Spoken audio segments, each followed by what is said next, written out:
Let's talk about multiple states. Where do you file your state income taxes?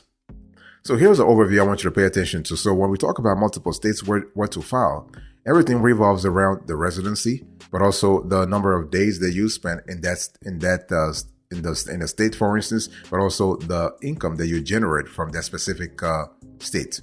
So when we talk about state income tax form, to find out what state tax forms are available for completing your tax returns, you basically want to go to your state income tax forms pages. Okay, every state has a special income tax form pages, and so this is one of those things where you want to make sure that you have actually updated forms.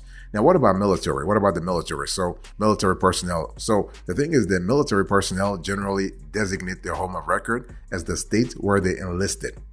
And so this is where they are generally considered residents. So federal law prohibits other states from taxing the wages of non-resident military members stationed in their states.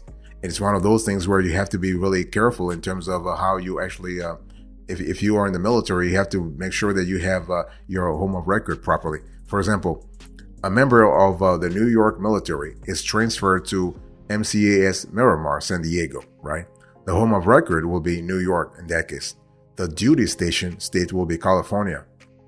And military wages may be taxed by New York, but not by California. And this is because of federal law. So note though, if the military person takes on a second civilian job in town, non-military job in town, those wages are not covered by the federal law. So you want to follow the civilian rules for filing requirements for those in-town wages. For example, and continuing from the example that I gave you earlier, while at Miramar, the New York military member works at a retail store in San Diego. So the wages from working at the store are taxable by California. A non-resident California tax return may be required depending on the income amount. So what if you are in the military and your spouse is not? Well, spouses who are not in the military can claim a state of domicile just like their military spouse. So this can be the same home of record as their military spouse or a different one. So, the thing is that it's really important to understand that the non-military spouse must actually establish residency in the states that is to be the home of record. By the way, boss, welcome back to the show. It's really a pleasure to have you here. Make yourself comfortable. You are going to enjoy today's conversation.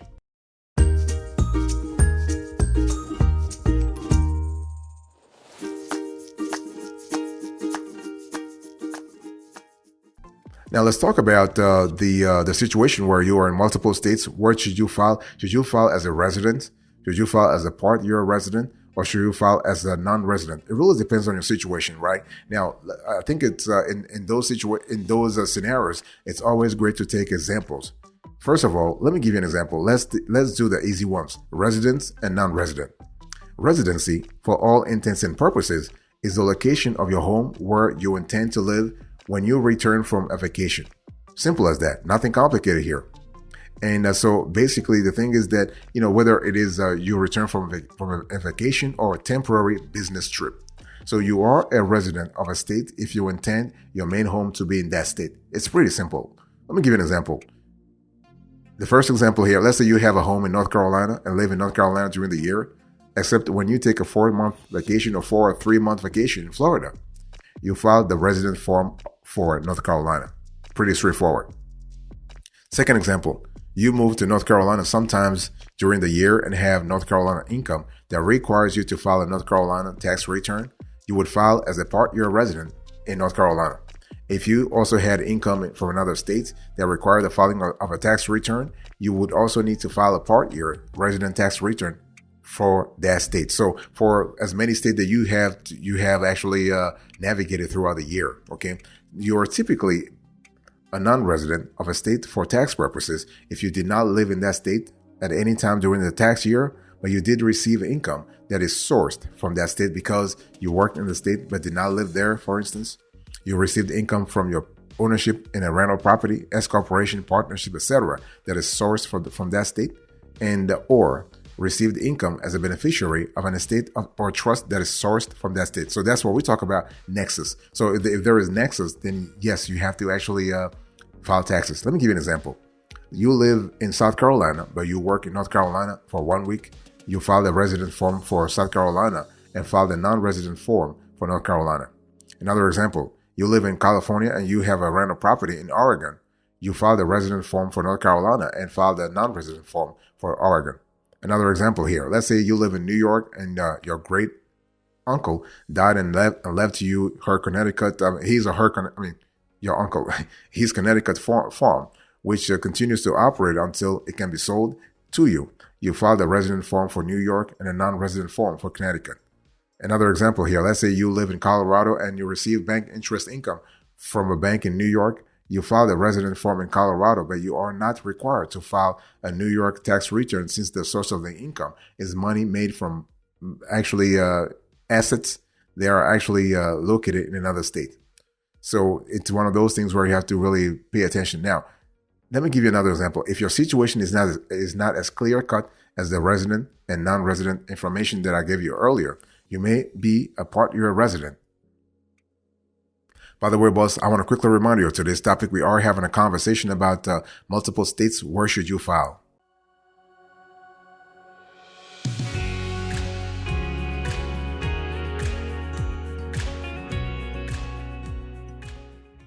Now, how can you tell if your time in the States was permanent or temporary? How can you prove that to authorities too? So the thing is, you have to decide whether the time you spent in each state was permanent or temporary. The answer to this question determines which tax forms you need to fill out for each state and how you calculate your state taxes. If you made a permanent move from one state to another, you are considered a part-year resident of each state. If you work in the other states and if your work in the other state is temporary and you maintain a permanent residence in the state you left to go to do the work, you may be considered a non-resident of the other state. The most important factor in determining the kind of move you made is your intent, right? So states want to know, did you intend to make a permanent move? Whatever your intent, you need to back it up by your actions, right? It's all about actions here. And how much time did you live in the other states? And did your immediate family, your children, your spouse, move to the new state with you? And so it's one of those things where you have to actually always prove that your move was permanent. And there are ways to do that. And basically, you have to think about DMV. So make sure that you have proof around your driver's license, for instance. If you have membership in local chapters, you can actually, for instance, register with let's say a state association, professional association. You can get into professional networking, for instance, and you can also, so it's all about, you can send your children to school in your new state, right? You can actually move bank accounts to your new state. So there is a constellation of moves you can make to prove that your actions are permanent.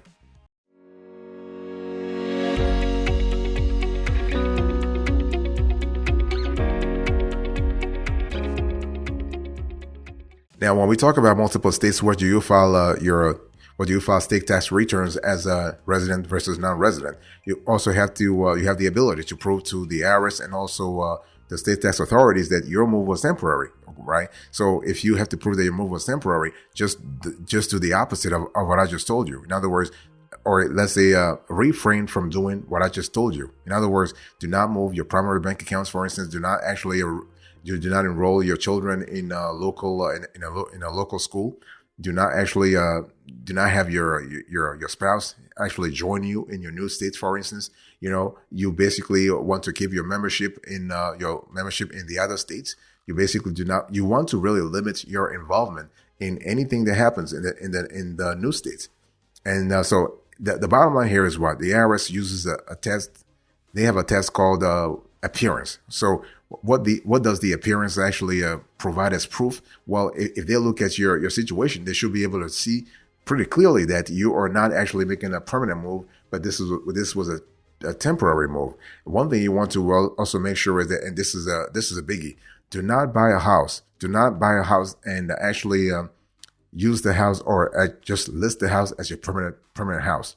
If you want to actually show that your move in a state is temporary, do not buy a house and say, okay, this is my permanent residence. No, this is my primary residence. You can actually buy a house and actually you can buy a house or property, if you will, as income as an income source. But this should never be your primary residence. And also, one thing I want to say is that your spouse doesn't have to come and join you. I mean, he or she can come and for work purposes, but not join you on a permanent basis. Otherwise, again, you're not going to prove that your move was temporary. And so, bottom line here is that you have to keep your residence in your old state. You got to keep that. You can't sell the house and say, you know what, I'm moving to a new place, but that place is just temporary. It's pretty complicated to convince authorities of when you have that argument. So you have to keep your old house. And then in the new house, make sure that you do not buy. Preferably, you want to rent. If you're not considering the house for investment purposes, you can rent, and that should be fine. Boss, I want to quickly remind you of today's topic. We are having a conversation about multiple states, where to file your taxes.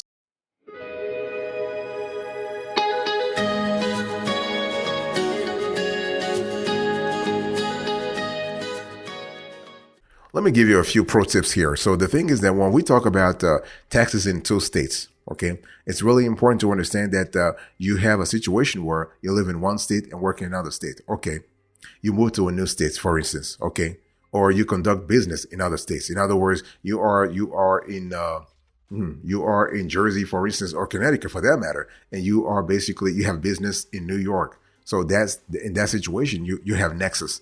That's what when it comes to taxes, that's called nexus. So you got to really file taxes in both states. And if you own rental property in another state, and also you and your spouse work in different states, it's really important to understand that it doesn't matter whether you actually file joint taxes or single filing as a head of household or any other tax filing. It doesn't matter. As long as you and your spouse work in different states, you are actually going to file multiple state taxes, unless you're in the military. Okay, so this is really, really cool. This is actually an exception because the Military Spouse Residency Relief Act actually eliminates the dual taxation problem for service members and their spouses. However, for other spouses, such as newlyweds, separated spouses, or those who commute to other states to work, filing state tax returns can still be complex, as they may be required to file returns in multiple states and include their spouse's income. So just be really clear about that. Now, one thing I want to say is that it's always better to actually use tax software, because this actually eliminates the need to actually do research, whatever. The state tax software, not state tax software, the major tax software tools, they already have done research and they incorporate the latest laws, the latest state tax laws in their program. So by using the software, you're sure to have the latest.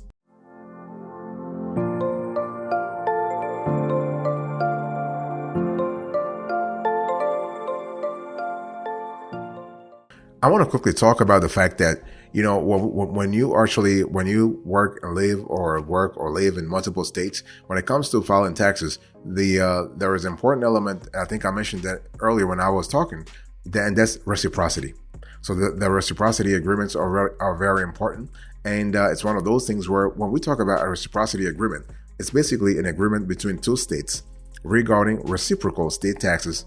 And so it's one of those things where the agreement allows individuals who reside in one state to work in the other state and only owe state income tax in their state of residence.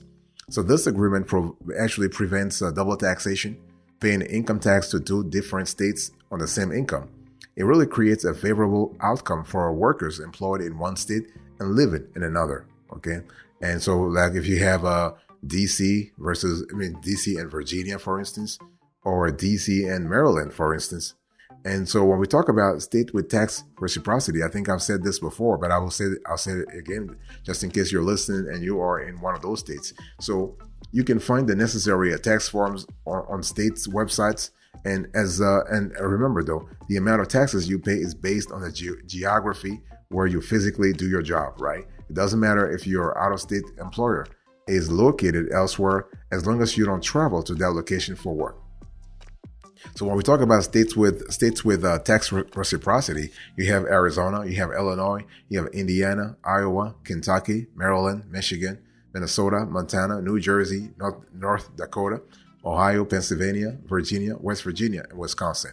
And it's one of those things where you have to really, again, just make sure that you always double check with the state tax authorities to make sure that you are on the right side of the law. One thing I want to say is that you also have a concept called convenience states, and those convenience states include states such as New York and other states in the country. But if you have a convenience state, the rules are a little different. They're a little more complex, by the way.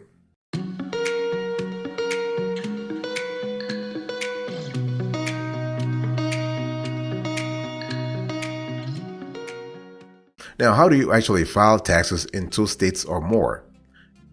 Number 1, you want to write down all places you lived this year. So writing down all the places you lived is essential when filing multiple state tax returns, as it can help you accurately calculate which states will collect income tax from you.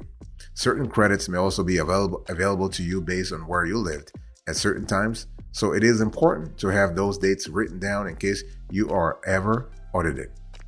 So that's the first step. Second step is you need to determine your residency in each state. So depending on the states, you may have different tax liabilities if you are a resident versus a non-resident. And again, it really depends upon your situation and also your spouse's situation. And if you have a business, if you have an S corporation, a C corporation, or if you're employed by another company. In some states, residents can be taxed on their income from all sources, both inside and outside the state. So you have 3 situations, right? So that it's important. You got to determine your residency in each state. You can either be a full-time resident, you can be a part-year resident, or you can be a non-resident. And this will actually determine how much you actually will be paying.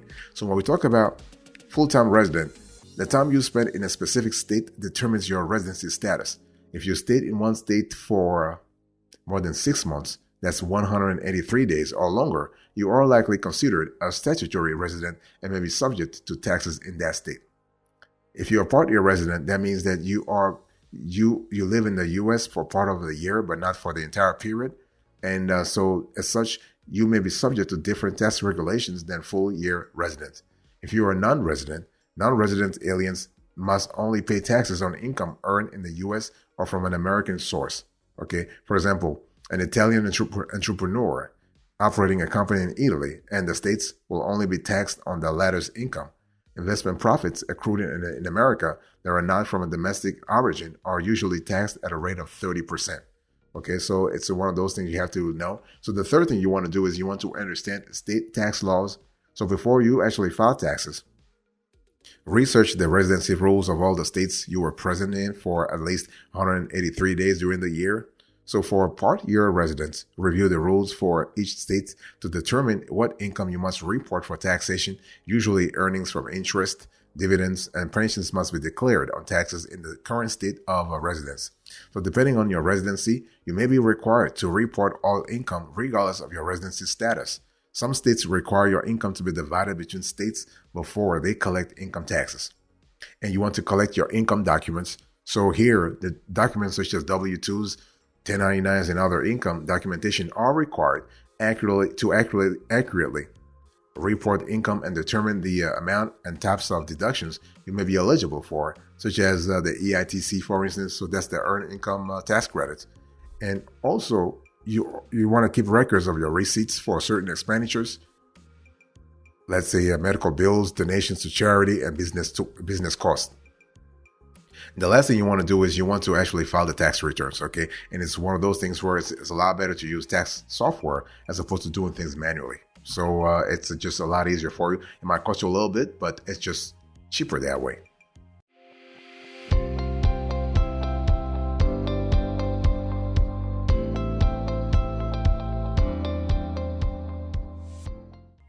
Thank you so much for your attention. Really appreciate it. I just want to quickly recap to this conversation. So I explained to you multiple states where to file. So I give you the overview, the pro tips, and the bonus. Thank you so much. God bless you. I'll see you next time. Until then, remember, stay marvelous.